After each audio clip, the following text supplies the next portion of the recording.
Hello students, welcome to my channel. तो आज की क्लास के अंदर हम क्या करेंगे, हम करने वाले हैं फंगस के बारे में स्टडी। तो उससे पहले हम पढ़ेंगे कि विटेकर जी कौन थे। ये आर एच विटेकर 69 के अंदर प्रपोज क्या किया था, 5 किंगडम क्लासिफिकेशन। तो जो 5 किंगडम क्लासिफिकेशन है वो देने वाले कौन थे, विटेकर जी। तो ये क्या क्या इन्होंने क्लासिफिकेशन में 5 किंगडम क्या क्या बताए थे, मोनेरा बताया, प्रोटिस्टा बताया, फंगी बताया, प्लांटी बताया और एनिमलिया बताया। तो देखो इसमें मोनेरा और प्रोटिस्ट में डिफरेंस क्या है। मोनेरा में वो आएंगे जो सारे प्रोकैरियोट है और बाकी देखो आप सब यूकैरियोट है। तो ये एक यूनिक इसका कैरेक्टरिस्टिक हो गया मोनेरा का। तो ये एक याद रखना है। दूसरा क्या है इसका, सेल वॉल है वो पॉलीसेकेराइड और अमाइनो एसिड से बनी हुई होती है। पॉलीसेकेराइड यानी कि सुगर, सेकेराइड का मतलब होता है सुगर, पॉली मीन्स बहुत सारा, तो बहुत सारा सुगर यानी कि कार्बोहाइड्रेट, बहुत सारा कार्बोहाइड्रेट प्लस अमाइनो एसिड से मिलके क्या बना है, इसका सेल वॉल बना है। फिर क्या है इसका, न्यूक्लियर मेम्ब्रेन, न्यूक्लियर मेम्ब्रेन नहीं होता है इसीलिए ये प्रोकैरियोट है। ठीक है, फिर नेक्स्ट कैरेक्टर है इसका बॉडी ऑर्गेनाइजेशन। तो बॉडी ऑर्गेनाइजेशन है सेल्यूलर यानी कि ये सिंगल सेल्ड एनिमल है मोनेरास। ओके, नेक्स्ट है mode of nutrition. Mode of nutrition में इसमें क्या है, ऑटोट्रोफिक, ऑटोट्रोफिक भी होंगे, हेट्रोट्रोपिक भी होंगे। तो ऑटोट्रोफिक भी दो टाइप से होता है, एक कीमोसिंथेटिक होता है, एक फोटोसिंथेटिक होता है। फोटोसिंथेटिक में सनलाइट यूज करके अपना फूड प्रोड्यूस करता है एनिमल, और कीमोसिंथेटिक में केमिकल यूज करता है यानी कि कोई भी कुछ केमिकल सब्सटेंस है उनको यूज करके वो अपना फूड फॉर्म करता है, उसको बोलते हैं कीमोसिंथेटिक। और हेट्रोट्रोप्स तो वही हो गए जो हम हैं जैसे। और कुछ इसमें मोनेराज क्या है, ये सेप्रोफाइटिक है या फिर पैरासाइटिक है, यानी कि कोई एनिमल के ऊपर उसको डिजीज कोज करके अपना फूड कंज्यूम करेगा, या फिर सेप्रोफाइटिक यानी कि कोई डेड मैटर है जो डीके हो रहा है, यानी कि जो चीज डेड है वो फिर डीके हो रही है यानी कि वो खत्म हो रही है। जो डेड मैटर हम देखते हैं, ऑर्गेनिक मैटर, वो कभी ना कभी ऐसे होता है, 1 साल बाद आप वहां जाके देखोगे वो एनिमल वहां मरा हुआ थोड़ी मिलेगा, वो डिके हो गया यानी कि वो वहां से समाप्त हो गया पूरा, किसी ने उसको खा के खत्म कर दिया। तो अच्छे से एकदम सफाई करने वाला जो होता है वो सेप्रोफाइट्स होते हैं या डिकम्पोजर्स होते हैं, किसी भी डेड मैटर को डीके करने के लिए। तो मोनेराज भी उसी में आते हैं जो सेप्रोफाइटिक या पैरासाइटिक होते हैं। तो इसका मेन जो कैरेक्टरिस्टिक है वो क्या है, प्रोकैरियोट है। नेक्स्ट है प्रोटिस्टास।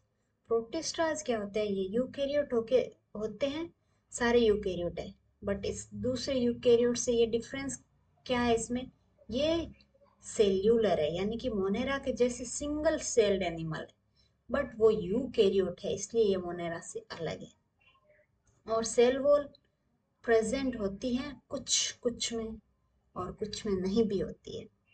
न्यूक्लियर मेम्ब्रेन होता है, सब में होता है सिर्फ मोनेरा को छोड़ के। ठीक है, तो ये भी इसका कैरेक्टर याद रखने की जरूरत नहीं है। और मोड ऑफ न्यूट्रिशन इसके अंदर भी ऑटोट्रोफिक और हेट्रोट्रोपिक्स है। और ऑटोट्रोपिक इसमें कीमोसिंथेटिक नहीं है। कीमोसिंथेटिक किसका कैरेक्टरिस्टिक है, कीमोसिंथेटिक है ओनली मोनेरास। ये फोटोसिंथेटिक होता है प्रोटिस्ट या फिर हेट्रोट्रोप्स होते हैं। ठीक है, अब आते हैं फंगस पे जो हम इसका डिटेल में पढ़ेंगे इसके बारे में, है ना। तो ये यूकेरियोट है, प्रेजेंट होता है इसके सेल वॉल में क्या प्रेजेंट होता है, काइटिन या फिर पॉलीसेकेराइड। ये दो चीज प्रेजेंट होती है, काइटिन एंड पॉलीसेकेराइड। और इसमें सेल वॉल होता है, किसी किसी में होता है, तो उसमें किससे बना हुआ होगा ये आप देखना। और इसमें क्या है, न्यूक्लियर मेम्ब्रेन है, ये तो सब में ये पढ़ने की जरूरत नहीं है आपको। फिर इसका बॉडी ऑर्गेनाइजेशन क्या है, मल्टी सेल्यूलर है, ये सिंगल सेल्ड नहीं है। होते हैं इसमें कुछ कुछ एक्सेप्शन है सब के अंदर, कुछ कुछ एक्सेप्शन हो जाते हैं, बट ये जो फंगस है ये मोस्टली क्या है, मल्टी सेलुलर है, कुछ एक्सेप्शन को छोड़ के। और लूज टिश्यूज है, यानी कि टिश्यू फॉर्मेशन अच्छे से अभी तक शुरू नहीं हुआ है इनमें भी बनना, और ये हेट्रोट्रोपिक ही होते हैं मोस्टली, कोई रेयरली होगा जो ऑटोट्रॉप्स होगा। और ये सेप्रोफाइटिक या फिर पैरासाइटिक होते हैं। नेक्स्ट है प्लांटी। प्लांटी यूकेरियोट है, प्रेजेंट होता है इसमें सेल्यूलोज से सेल वॉल बनी हुई होती है, और एनिमल के अंदर ये सेल्यूलोज या सेल वॉल एब्सेंट होता है, और न्यूक्लियर मेम्ब्रेन होता है, सभी में होता है। प्रोकैरियोट और nuclear membrane is same character, ऐसे समझ लो। जिसमें यूकेरियोट है, जो यूकेरियोट है उसमें सेल न्यूक्लियर मेम्ब्रेन प्रेजेंट है। बॉडी ऑर्गेनाइजेशन इसमें टिश्यू या ऑर्गन सिस्टम तक प्रेजेंट होता है। एनिमल्स के अंदर भी टिश्यू, ऑर्गन और ऑर्गन सिस्टम होता है। और इसमें ये क्या है, plantae, most of the plantaes are autotrophic, यानी कि ये फोटोसिंथेटिक ऑटोट्रोप्स होते हैं। एंड एनिमल्स क्या है, ये हेट्रोट्रोप्स है, जो होलोजोइक या सेप्रोफाइटिक होते हैं। ठीक है, होलोजोइक क्या है ये सब हम धीरे धीरे यदि आगे हम क्लास लेंगे तो उसमें देखेंगे। होलोजोइक होता है कि एनिमल के जैसे खाना, तो एनिमल ही है हम, तो कैसे खाएगा एनिमल, हम खाते हैं वैसे खाता है। और सेप्रोफाइटिक कैसे होता है, जो डेड मैटर पे फूड फीडिंग करता है, और कैसे करता है वो भी हम आगे देखेंगे। देखो ये हम पढ़ेंगे डिटेल में फंगी को। तो फंगी को डिटेल में पढ़ेंगे। तो फंगी क्या है, एक मॉइस्ट ब्रेड या फिर रोटन फ्रूट्स के ऊपर लगती है। मॉइस्ट होना, मॉइस्चर होना जरूरी है। फ्रूट में क्या है, फ्रूट में भी मतलब मॉइस्चर तो है, तो सड़ रहा है मतलब पूरा पक गया, पकने के बाद क्या होगा, उसमें फंगस लग जाती है, या कोई भी ऑर्गेनिक सॉरी कोई भी डिजीज उसमें होती है, तो मोस्टली वो फंगस ही होती है, जिससे वो रोटिंग होती है उस ब्रेड के अंदर या फ्रूट के अंदर। मॉइस्ट ब्रेड यानी कि ब्रेड के ऊपर यदि पानी लग गया, या बारिश का सीजन है, बारिश का सीजन है, तो उस टाइम क्या है कि कोई बहुत सारा इन्वायरमेंट में क्या है, ह्यूमिडिटी है, वाटर की अवेलेबिलिटी ज़्यादा है, तो वो मॉइस्ट कंडीशन प्रोवाइड करता है, तो उसमें फंगस को हेल्प मिल जाता है ग्रो करने के लिए। इसके एग्जाम्पल्स है कॉमन मशरूम, टोड स्टूड्स, ये कॉमन मशरूम का एग्जाम्पल है। इस और भी मशरूम होते हैं, सिर्फ ऐसे ही नहीं दिखते, और भी दिखने अलग अलग दिखते हैं। और टोड स्टूड यानी कि ये मशरूम है वो ईडेबल होते हैं मोस्टली, बट ये टोड स्टूड मोस्टली दिखने में ये भी मशरूम जैसे ही दिख रहे हैं, बट ये मोस्टली क्या होते हैं, पॉइजनस होते हैं, हम इसको खाते नहीं हैं। और क्या होते हैं, ये पैरासाइटिक फंगस भी होती है, जो जैसे देखो कि ये पैरासाइटिक है, ये है एक मस्टर्ड लीव, उसके उसके ऊपर ये वाइट वाइट छोटे छोटे स्पॉट्स दिख रहे हैं आपको, ये क्या है, ये पैरासाइटिक फंगी है। और यूनिसेल्यूलर का एग्जाम्पल है यीस्ट। यीस्ट एक एग्जाम्पल ऐसा मतलब फंगस है जो यूनिसेल्यूलर है, बाकी फंगस सारी क्या है, मल्टी सेल्यूलर। तो ये देखो ये सिंगल सेल है, ये भी यीस्ट है। नेक्स्ट है वीट रस्ट कॉजिंग। जैसे ये वीट है, या वीट को मतलब रस्टिंग करने वाला कौन होता है, प्यूक्सीनिया। प्यूक्सीनिया ये ऐसा ग्रो होता है लीफ के ऊपर, वीट के या फिर और भी प्लांट है उनके ऊपर भी होता है, बट मोस्टली जो वीट के अंदर जो रस्टिंग कोज होता है वो प्यूक्सीनिया के वजह से होता है। और एंटीबायोटिक बनाने का जो सोर्स है फंगस है, हम फंगस को यूज करके जब एंटीबायोटिक बनाते हैं कोई भी, तो उसमें मोस्टली होता है पेनिसिलियम।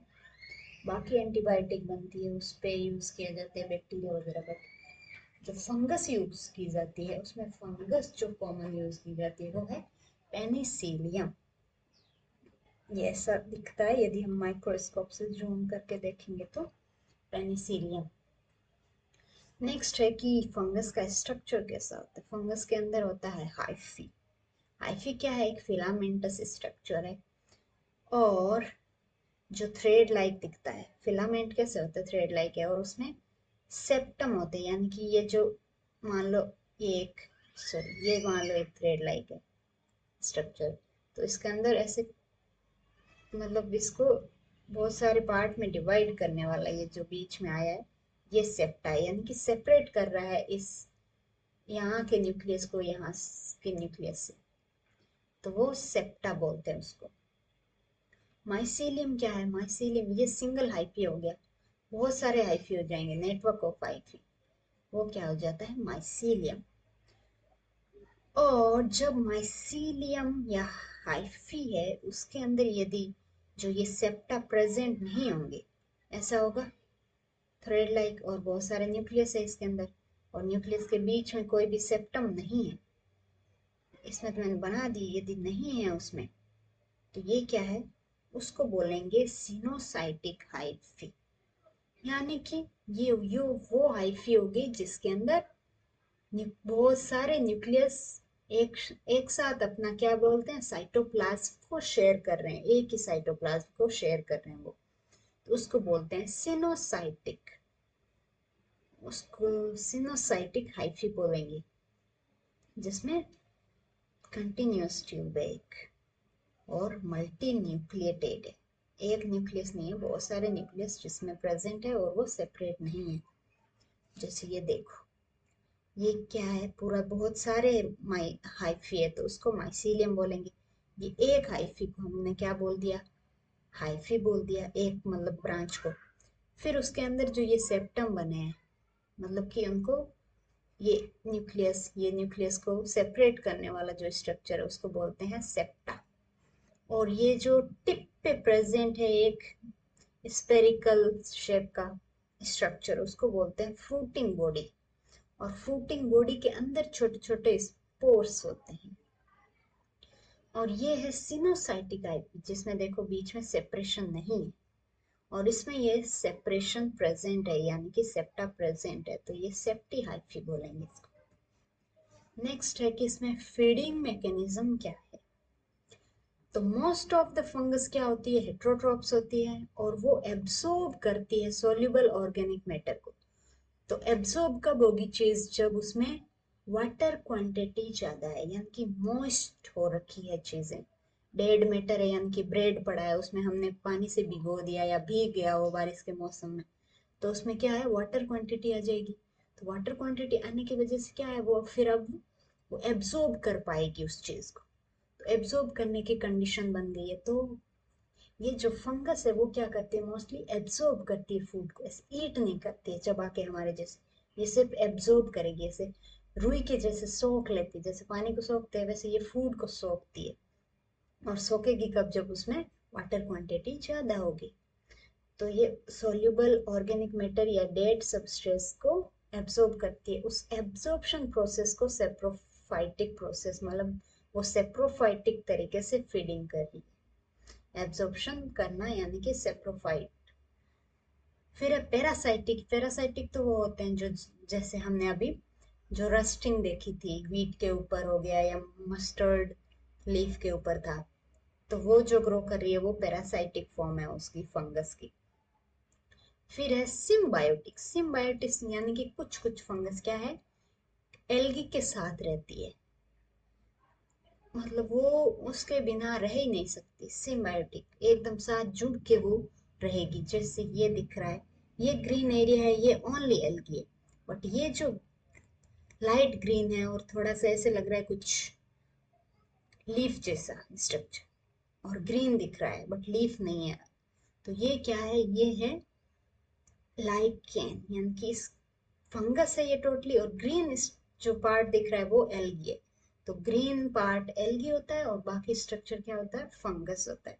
ये दोनों मिलके एक साथ रहते हैं, एल्गी उसका फूड बनाती है और लाइकेन बाकी न्यूट्रिशन को एब्सॉर्ब करता है और इसको हेल्प करता है एल्गी को ग्रो करने में, और एल्गी इसको हेल्प करती है किसको? फंगस को ग्रो करने में। ये सिम्बायोटिक एसोसिएशन में एक आ गया लाइकेन, दूसरा आएगा माइकोराइजा, यानी जो बड़े बड़े प्लांट्स होते हैं, हायर प्लांट्स है ना, मोनोकोट्स डाइकोट्स, मोनोकोट्स होते हैं हायर प्लांट्स में, तो उनके जो रूट है उनके अंदर ये रूट के साथ में एसोसिएट हो जाती है और रूट का सरफेस एरिया बढ़ा देती है। यानी कि पहले रूट मान लो इतनी सी ग्रो कर रही थी, वो फिर माइक्रोराइजा आने के बाद बहुत ज़्यादा ग्रो करेगी ताकि उसको और ज़्यादा मिनरल्स वाटर की एब्जॉर्प्शन में हेल्प मिले और वो जल्दी जल्दी ग्रो करे। तो ये होता है माइक्रोराइजा। नेक्स्ट हम देखेंगे कि ये रिप्रोड्यूस कैसे करती है। रिप्रोड्यूस करने के इसके अंदर 3 तरीके। ये वेजिटेटिवली ग्रो करेंगे कुछ कुछ फंगस, कुछ कुछ के अंदर सेक्सुअल रिप्रोडक्शन होता है, सॉरी एसेक्सुअल रिप्रोडक्शन होता है, कुछ में सेक्सुअल होता है, कुछ में तीनों भी हो सकते हैं, कुछ में 2 हो सकते हैं। तो ऐसे डिपेंड करता है हर फंगस के, अलग अलग फंगस के ऊपर। और स्पोर कहाँ बनते हैं? जो फ्रूटिंग बॉडी अभी हमने देखा था वो हाइफी के ऊपर जो ऐसे बलून जैसा हाँ था, वो फ्रूटिंग बॉडी यहाँ पे बनेंगे स्पोर्स। तो वेजिटेटिव रिप्रोडक्शन होता है फ्रेगमेंटेशन से, यानी कि एक चीज ये जैसे एक एल्गी है, सॉरी फंगी है, तो इसमें क्या है, ये यहाँ से टूट गया, इधर आ गया, एक इधर आ गया, फिर ये बड़ा ग्रो कर जाएगा, ये और ग्रो कर जाएगा, तो ये फ्रेगमेंटेशन हो गई। फिजन क्या हुआ? फिजन में जैसे ये एक फंगी है तो ये क्या होगी, टूटेगी 2 पार्ट के अंदर, ऐसे रिप्रोडक्शन हो गया। बडिंग कैसे होगा? बडिंग जैसे ये फंगस है तो इसके ऊपर एक छोटा सा बर्ड लगेगा, ये बर्ड फिर ये बर्ड बड़ा सा ग्रो होगा, फिर इसके ऊपर और ग्रो होगा, फिर इसके ऊपर और ग्रो होगा, फिर इसके ऊपर एक नया यहाँ बर्डिंग और हो गया, तो ऐसे बर्ड निकलना, नई बर्ड। तो और ये बर्ड यहाँ से टूट के एक नया फंगस बना देगा। ये होती है बर्डिंग प्रोसेस से इसका रिप्रोडक्शन। तो ये 3 टाइप के वेजिटेटिव रिप्रोडक्शन है। फिर है एसेक्सुअल रिप्रोडक्शन। इसमें होता है स्पोर फॉर्मेशन, जिसमें गोनीडिया बनेंगे या फिर स्पोरेंजियोस्पोर्स बनेंगे या फिर जू स्पोर्स बनेंगे। तो अलग अलग टाइप के स्पोर्स बनने का अलग अलग नाम देती है। और सेक्सुअल रिप्रोडक्शन में ऊ स्पोर्स बनेंगे या एस्कोस्पोर्स बनेंगे या बेसिडियो स्पोर बनेंगे। तो जहाँ पे ये बनते हैं उसके स्ट्रक्चर पे या फिर बनने के कंडीशन पे डिपेंड करते हैं। इसके नेमिंग अलग अलग दी हुई है उसके अकॉर्डिंग। जैसे ये देखो, ये वेजिटेटिव रिप्रोडक्शन जिसमें फ्रेगमेंटेशन जैसे ये प्लेनेरिया के अंदर होता है। जैसे ये कोई एनिमल या फंगस मान लो इसको प्लेनेरिया की जगह पे, तो इस फंगस को यदि यहाँ से तोड़ा तो ये 3 पार्ट में डिवाइड हो गया। डिवाइड होने के बाद क्या है, ये यहाँ से ग्रो करके पूरा एनिमल बन गया। इसमें ये नीचे से भी ग्रो किया, ऊपर से भी ग्रो करके पूरा एनिमल बन गया। इसमें ओनली नीचे से ग्रो करके पूरा एनिमल बन गया। तो ऐसे ही फंगस बनता है। और ये है फिशन। फिशन क्या है कि एक चीज टूट के 2 में टूट जाती है, तो ये फिशन। और इसके अपोजिट क्या है, फ्यूजन, यानी कि 2 चीज मिलके एक चीज बना रही है, और एक चीज टूट के 2 चीज बना रही हो, फिशन। फिर है ये बडिंग। बडिंग जैसे ये एक सेल था, उसके ऊपर छोटा सा एक आउटग्रोथ हुआ, फिर ये थोड़ा थोड़ा ग्रो हुआ, उसके अंदर न्यूक्लियस बना, फिर ये और अच्छे से ग्रो हो गया पूरा, और ग्रो होने के बाद इसके ऊपर और ग्रो हो गई कुछ बर्ड्स। तो ऐसे ऐसे बर्ड फिर नहीं भी ग्रो हो सकती यहाँ पे। तो ये क्या होगी, चेन ऑफ यीस्ट सेल्स, ये चेन होगी बहुत सारी। तो ऐसे बनता है बडिंग प्रोसेस, ऐसे होता है। फिर है एसेक्सुअल रिप्रोडक्शन में क्या बनेगा, गोनीडिया या फिर स्पोरेंजिया या स्पोरेंजियोफोर्स के अंदर क्या बनेंगे, स्पोर्स। ये है स्पोरेंजियोफोर और ये इसकी टहनी। और ये जू स्पोर बनेंगे, जो जू स्पोरेंजियम के अंदर बनेंगे, यानी कि जो स्ट्रक्चर है जिसके अंदर बन रहे हैं वो जियम है, स्पोरेंजियम, और बना क्या रहे हैं, जू स्पोर्स या स्पोर्स। इसमें क्या बना रहे हैं, स्पोरेंजियम है ये स्ट्रक्चर, इसके अंदर क्या बनेंगे, स्पोर्स, स्पोरेंजियो स्पोर्स, जिसको स्पोरेंजियो स्पोर्स बोलेंगे। और ये फिर स्पोर रिलीज हो जाएंगे। ये कोनिडियम, यम यम लिखा है सब में, यम है स्ट्रक्चर यानी कि ऑर्गन्स जिसके अंदर ये स्पोर्स बन रहे हैं। और जो स्पोर बन रहे हैं इसमें क्या है, ये सिंगल गोनीडिया है, यानी कि ये सिंगल है, ये मेच्योर होके एक स्पोर बन के उड़ जाएगा। तो ये जो नीचे है ये स्पोर क्या है, इमेच्योर यंग है, ऊपर वाले क्या है, मेच्योर है। मेच्योर होते ही ये इसके स्पोर हट जाएंगे। तो ये सिंगल सिंगल है और इसके ये स्पेरिकल एक स्ट्रक्चर, इसके अंदर बहुत सारे स्पोर्स बने, फिर ये उड़ गए। फिर है जू स्पोर्स, तो जू स्पोर इसके अंदर बहुत सारे बने फिर निकल गए, बट इसमें जो स्ट्रक्चर है इसके ऊपर है ये फ्लैजिला लगे हुए हैं, इसकी वजह से इसका नाम है जू स्पोर। यानी कि ये थोड़ा सा एनिमल के जो फ्लैजिलाज होते हैं, फ्लैजिलम क्या होते हैं, मूवमेंट में हेल्प करते हैं।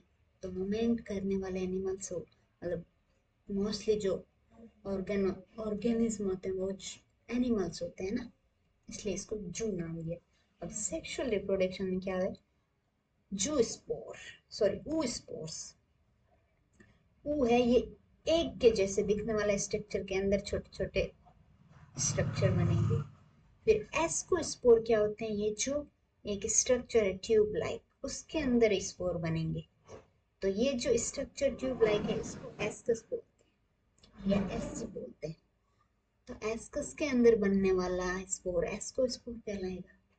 फिर है बेसिडियोस्पोर, इसमें क्या होता है कि जो टिप है उसके ऊपर स्पोर्स बनेंगे गोनीडिया के जैसे, बट ये सेक्सुअल रिप्रोडक्शन में हेल्प कर रहे हैं, तो इसको बोलेंगे बेसिडियोस्पोर्स।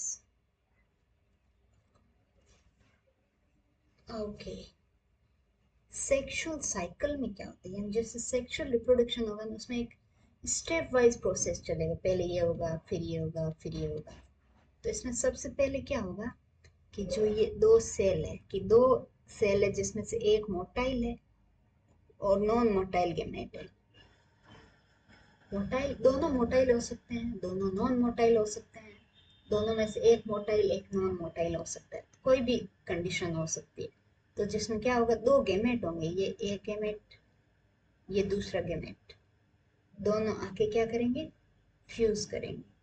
तो फ्यूज करेंगे तो ऐसे फ्यूज होंगे, ये एक ये दूसरा, और यहाँ पे न्यूक्लियस प्रेजेंट है, मान लो इसका इसका, है ना।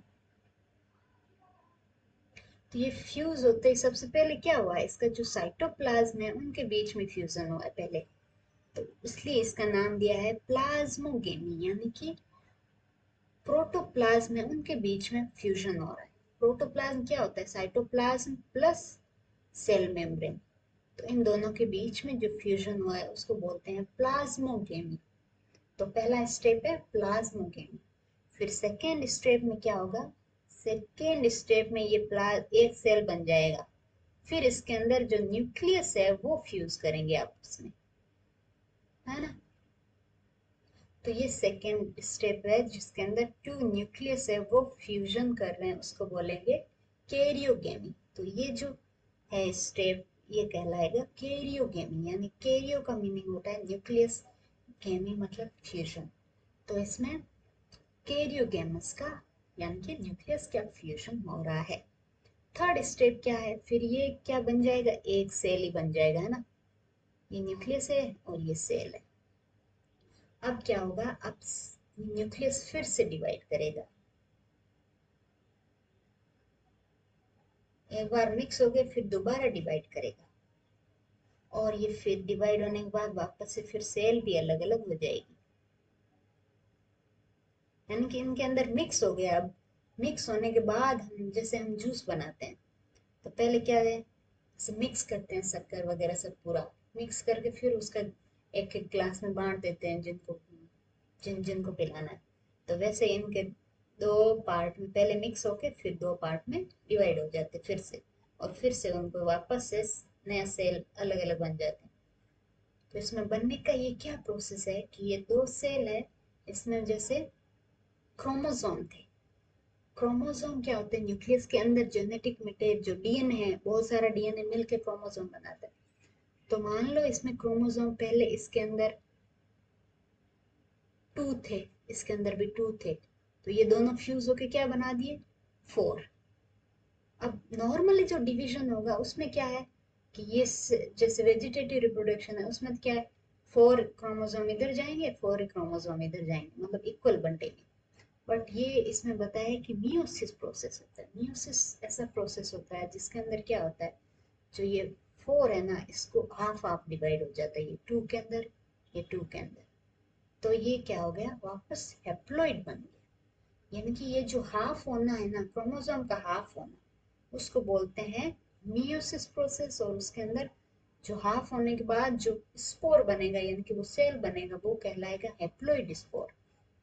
और ये जो था वो क्या था, डिप्लॉइड था। यानी कि इसके अंदर दोनों के जो क्रोमोसोम थे वो मिलके उसको 4 कर दिया था। 4 की वजह से वो डिप्लॉइड हो गए, 2 हो गए, यानी कि 2 लोग मिल गए तो हो गया डिप्लॉइड। फिर दोनों अलग हो गए तो हो गया हैप्लॉइड। फिर ये क्या करेंगे कि जो 2 हैप्लॉइड हाइफी है, सॉरी, ये फ्यूजन कैसे होता है वो बता रहे हैं कि जो ये हाइफी थी और ये एक हाइफी थी, अलग अलग फंगस की, ठीक है, ये दोनों आके फ्यूज हुई। तो ये सेल क्या है, एक्चुअल में हाइफी है जो फ्यूज हो रहे हैं ऐसे, फिर ये ऐसा स्ट्रक्चर बना रहे हैं, ये क्या है, हाइफी। तो 2 हैप्लॉइड हाइफी जो एक दूसरे के साथ कंफर्टेबल है वो, या कंपेटिबल है, कंफर्टेबल नहीं बोलेंगे, कंपेटिबल बोलेंगे। कंपेटिबल का मतलब है एक दूसरे से वो फंगस ही है, ऐसा नहीं कि हाइफी किसी और एनिमल की है तो और किसी और क्लास के फंगस की है, ऐसा भी नहीं होना चाहिए, सेम सेम होना चाहिए। तो ये सेम कास्ट मान लो, क्लास मतलब, तो वैसे उनके अंदर डिवाइड मतलब कि फ्यूजन होगा। तो फर्स्ट क्या हुआ कि ये 2 टाइप से होती है। फर्स्ट क्या होगा, 2 हैप्लॉइड हाइफी फ्यूज करके क्या बना देगी, डिप्लॉइड सेल, यानी कि एन, एन था, दोनों मिलके क्या बन गया, 2n। और किसी किसी में क्या होता है कि जैसे एस्कोमाइसिटीज और बेसिडियोमाइसिटीज, ये एक टाइप क्लास, अलग अलग क्लास के फंगस है, तो इनके अंदर क्या होता है कि सेल तो ऐसा बन जाता है बट ये कंडीशन ऐसी रह जाती है, यानी इस टाइप से कि ये सेल तो बन गया एक, बट न्यूक्लियस ये फ्यूज नहीं हुए, ऐसे रहेंगे अलग अलग न्यूक्लियस, फ्यूजन हुआ ही नहीं न्यूक्लियस का। ऐसे नहीं कि फ्यूज होने के बाद डिवाइड हुई, बाद नहीं, इसमें तो मैंने बाद बताया, ये बाद में नहीं, ये जो ये प्रोसेस है ना, ये वाली कंडीशन ऐसी रह जाएगा। मतलब साइटोप्लाज्म तो फ्यूजन हो गया बट जो ये कैरियोकेमी है ये हुआ नहीं उसमें। तो इसमें ये क्या कंडीशन बन गई, 2 क्या है न्यूक्लियस, तो 2 मतलब डाई कैरियन मतलब न्यूक्लियस। तो ये सेल की कंडीशन क्या है, डाई कैरियन, ये भी एन है, ये भी एन है, तो ये एन एन फॉर्म में एक ही सेल में प्रेजेंट। और ये बहुत देर बाद जाके क्या होगा, 2n बनेगा। और इसमें क्या है, हाथों हाथ 2n बन जाता है। तो ये 2 टाइप से इनके अंदर फ्यूजन होता है। इसमें सिर्फ साइटोप्लाज्म का फ्यूजन होगा, फिर बहुत देर या बहुत दिनों बाद जाके फिर 2n होगा, यानी कि कैरियोगेमी होगी। ऐसे होता है सेक्सुअल साइकिल जो होती है इस टाइप से फंगस के अंदर। और एसेक्सुअल जो फ्रूटिंग बॉडी है उनके अंदर जो स्पोर बनते हैं, ऐसे होता है। और उनके अंदर ये क्या होते हैं, स्पोर्स हैप्लॉइड फॉर्म में होते हैं ऑलवेज। और उनके अंदर ये हैप्लॉइड कैसे बनते हैं, रिडक्शनल डिवीजन, रिडक्शनल डिवीजन मतलब मियो मियोसिस, मियोसिस को बोलते हैं रिडक्शनल डिवीजन। अभी आप, यदि आपको ये पता नहीं है चीजें तो ऐसे याद रखिए, अभी जो मैंने बताया समझ आया तो ठीक है, वरना इसको रट लेना है। ओके, ये है क्लासिफिकेशन, ये हम पढ़ेंगे नेक्स्ट क्लास के अंदर, ठीक है। Okay, bye bye, take care.